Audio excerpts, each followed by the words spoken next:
Good morning. It's Monday, January 31st, and we're bringing you the latest news making headlines to help you start your day. Breaking overnight, new developments involving the upcoming hate crimes trial involving the men convicted of murdering Ahmaud Arbery in Brunswick.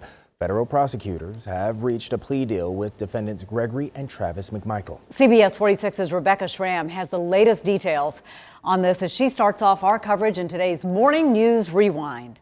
Well, Gregory and Trayson, I tell you, they wanted the killers to stand trial again, this time in federal court on the hate crimes charges. Well, now we've confirmed federal prosecutors have reached a deal allowing the killers of their son to plead guilty. Take a look. In a tweet, the attorney for Arbery's mother, Wanda Cooper Jones, said Gregory and Travis McMichael have signed plea deals with the DOJ to allow the men serving life without the possibility of parole in Georgia State Prison to transfer to preferred federal custody. He said this backroom deal represents a betrayal to the Arbery family, who is devastated. We've learned there's a hearing this morning in Brunswick. As I read over the court filing, it looks like this morning federal prosecutors will ask the judge to accept each plea, allowing the McMichaels to avoid a second trial on the hate crimes charges. Lee Merritt, Arbery's mother's attorney, says the parents have opposed any plea deals all along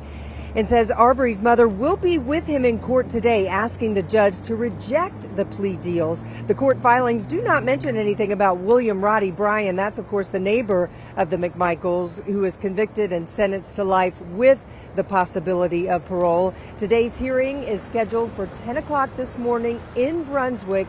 We will, of course, listen in and we'll have any new developments as they happen. Live in Atlanta, Rebecca Schramm, CBS 46 News. Thanks so much, Rebecca. Happening today, there's a public viewing for the 6-month-old who was shot and killed in his car seat last week. Family members held a vigil last night, and now they're going to get to pay their respects one more time. Our Tori Cooper is live with what's happening today. Tori, good morning. Good morning, Gregory. Yeah, on my way over here, I can't help but be honest. I really felt sick to my stomach just thinking about what took place here on Anderson Avenue last week. And I imagine that's what his family and friends felt out here when they built this growing memorial you see here that says, "This gun violence must stop." And you can see this picture of baby Grayson right here. Now, last night, they also held that vigil that you were mentioning where community members could come and pay their respects. Today, there will be that public viewing that will also be held at Willie Watkins Funeral Home from 4 to 8 p.m. 2 people have also been arrested and charged in this case now. Quasi Little and Sharice Ingram. They believe Mr. Little fired the bullets and that Ingram was driving the car that was involved in the shooting. Many in the community have been telling us they're tired of this violence, but take a listen of what his family members, his mother and his grandfather told us. He was very animated. The personality came out of him from day one. Just started to crawl. You know, you knew he was recognizing you when you came in. He's a 6-month-old baby. And he wasn't doing anything to anybody. Just the essence of innocence there. Now, Mr. Little waived his first court appearance, and Ingram was denied bond shortly after she turned herself in. But throughout today and the coming of the rest of the week, we'll continue to monitor any new developments, and we'll find out if the public can also come to the viewing today. But as of right now, we're still working to learn those details. Reporting live in Northwest Atlanta, I'm Tori Cooper, CBS 46 News. Yeah, I think this story certainly touched a lot of people, whether you know the family or not. Tori, thanks so much. Now at 6:36, we're keeping an eye on today with the stories you need to know. Testimony will resume for a second week as the federal trial continues for 3 former Minneapolis police officers charged with violating George Floyd's civil rights. Prosecutors are trying to prove they deprived Floyd of his rights when they failed to give him medical aid as Officer Derek Chauvin knelt on Floyd's neck. The former head of training at the Minneapolis Police Department is expected to be back on the stand today.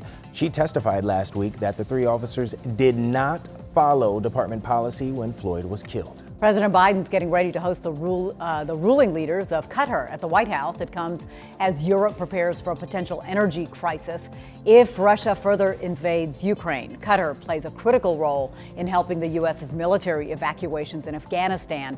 It's also one of the world's largest natural gas suppliers. A major deadline today for a California bill that would create a government-funded universal health care system in that state. Today's the last day for state lawmakers to keep the bill alive. The bill would create a universal system, and a second bill would pay for it. Opponents say it would cost too much. Today, Georgia Congresswoman Carolyn Bourdeaux is set to tout the impact of President Biden's American Rescue Plan on Georgia's 7th District. She's going to speak at Centerville at One Stop Shop in Lawrenceville. It's going to undergo an expansion thanks to $25 million in federal money. And film crews are back at work in Gwinnett County after recently filming the Netflix show Ozark. They're in Beaufort working on a new spin-off show called Tales of the Walking Dead. Crews will be filming off and on through February 4th. The series is set to premiere this summer. Well, right now, freezing overnight temperatures from over the weekend could pose a threat to the blueberry crop in southern Georgia. Blueberries are at risk because milder temperatures earlier in the winter gave them an earlier start. Blueberries, by the way, are grown in 10 counties in Georgia. The crop is worth roughly $300 million to our economy. Right now, a manhunt is underway for this man, Zachary Edwin Sterling. He's accused of shooting at police near the Georgia-South Carolina border. Authorities say Sterling started shooting during a chase in Oconee County, South Carolina. Sterling then got out of the car and ran into the woods. Luckily, no one was wounded in the shooting. Right now, condolences are continuing to pour in for former Miss USA Chesley Christ. Police believe Christ took her own life in New York City over the weekend. She made history when she won the Miss USA crown in 2019. She was part of a trio of black women who swept the 3 major national pageants.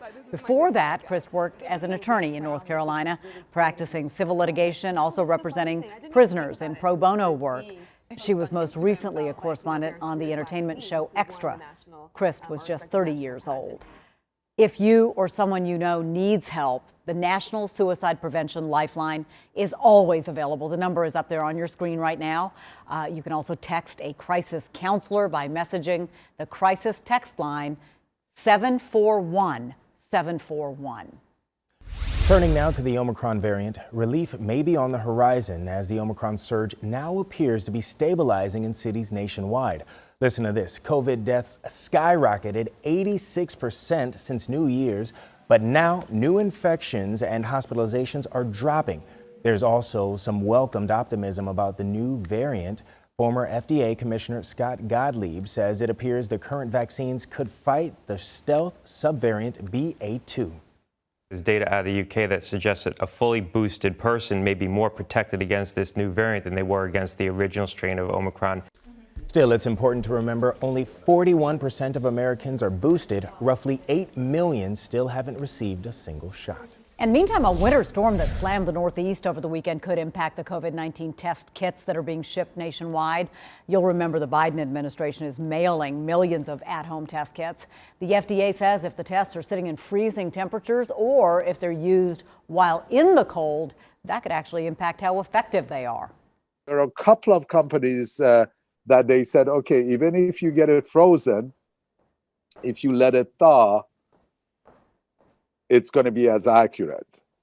But some of them, they actually said, okay, if it's frozen for an hour or so, it's okay, and you can use it. And some that they have not indicated anything. So if you know your test has been sitting in the cold, experts recommend letting it sit indoors, unopened, for at least 2 hours before you use it. Right now, Americans from Virginia to Maine are still digging out and trying to warm up after this weekend's big blizzard. Get this, the storm dumped close to 2 feet of snow on Boston, snarled air travel, and caused power outages and prompted warnings about frigid temperatures in several states. Well, the snow jackpot goes to the city of Stoughton, Massachusetts, just south of Boston. They got a whopping 30.9 inches of snow. Their police department tweeted, "First place feels good." And then they said, "We're going to enjoy this for today, and tomorrow we're on to spring." I am 100% behind that. Come take a look at this. Homes along the Massachusetts shore coated in ice. That blizzard forced huge waves, created an icy sea spray that encapsulated homes. You can see even the top floor windows are covered in ice. Even the town's clock tower is partially stuck in time. Police say a 9-year-old shot a 7-year-old with a gun left inside the car while the adult went inside the restaurant to pick up food. We're told the child was rushed to a nearby hospital, conscious and alert. We're working to gather more details. Now at 6 a.m., we're keeping an eye on today with stories you need to know. Today, Governor Kemp is set to make a special economic development announcement in Marietta. He's going to make that announcement during a visit to Lockheed Martin's aeronautics facility. That announcement will come just hours after the governor hosts an education roundtable at a Forsyth County high school. Today, a new anti-human trafficking effort is being launched at Hartsfield-Jackson Atlanta International Airport. Atlanta Mayor Andre Dickens, Georgia's First Lady Marty Kemp, airport officials, and several other local leaders will be there. The so-called Not in My County initiative is a collaboration among state, county, and local agencies. Today, the United Nations Security Council is meeting to discuss the crisis on the Ukraine border. The U.S. says Russia's actions pose what it calls a clear threat to international peace and security. Russia is calling the meeting a publicity stunt. Starting today, 2 cameras will begin operating near Graves Elementary in Norcross and Anderson Livesey Elementary in Snellville. Police say the cameras will issue warnings for the first 30 days. Violations will start being handed out on March 2nd. Get this, the Governor's Highway Safety Association reports Georgia is one of 5 states contributing to almost half of all pedestrian deaths in the U.S. Construction work begins today to replace an interstate bridge over Interstate 16 near Soperton. The bridge that carries Georgia 86 over that interstate shifted and had to be demolished after a truck hit it last July. That new bridge is going to go up in about 6 months. And football fans, oh yeah, we had another very big night of football. 2 teams are headed to the biggest game of the year. Our Brooks Baptiste joins us with a breakdown of who we're going to see in the Super Bowl. We're just hoping the Super Bowl's as exciting as these games have been. I know, that is the big hope, and Trayson is just glad that his team is in this thing. All right, so as you know, it is down to the Los Angeles Rams and the Cincinnati Bengals for Super Bowl 56, and for the 2nd consecutive season, a team will host a matchup on its home turf. And Cincinnati is heading to the Super Bowl. Oh man, that was the moment. It looked like the Kansas City Chiefs were headed to a 3rd straight Super Bowl, but when Patrick Mahomes threw that interception during overtime, yeah, it helped set up the Bengals' game-winning field goal. The Bengals now advancing to the Super Bowl for the first time since 1988. For the thousands in attendance and the millions watching around the world, let's get ready to rumble! And you've got to love that moment. Michael Buffer, the official man who does what he does and does it well, getting the fans pumped up in the NFC. You have the Los Angeles Rams ending its 6-game losing streak to the rival 49ers. Now, in only his first year with the Rams, I'm talking about quarterback and UGA great Matthew Stafford, he was able to advance to the first Super Bowl ever for himself. Spent a lot of years in this league and I've loved every minute of it. I feel blessed to be able to play in this league for as long as I have. But I sure am happy for this opportunity for not only myself, but really so many guys in that locker room that deserve this too. All right, guys, so both teams went into the postseason as the number 4 seed. So that makes this the lowest seeded Super Bowl matchup in history.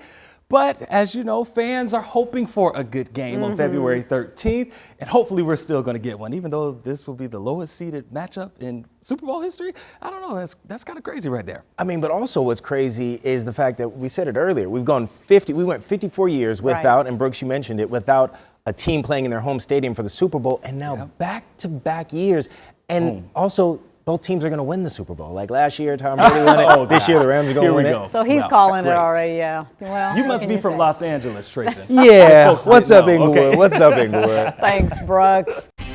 Thanks for watching CBS 46 News. Watch us live wherever you are, our mobile and our streaming news app. You can also watch us on Roku, Apple TV, and Fire TV.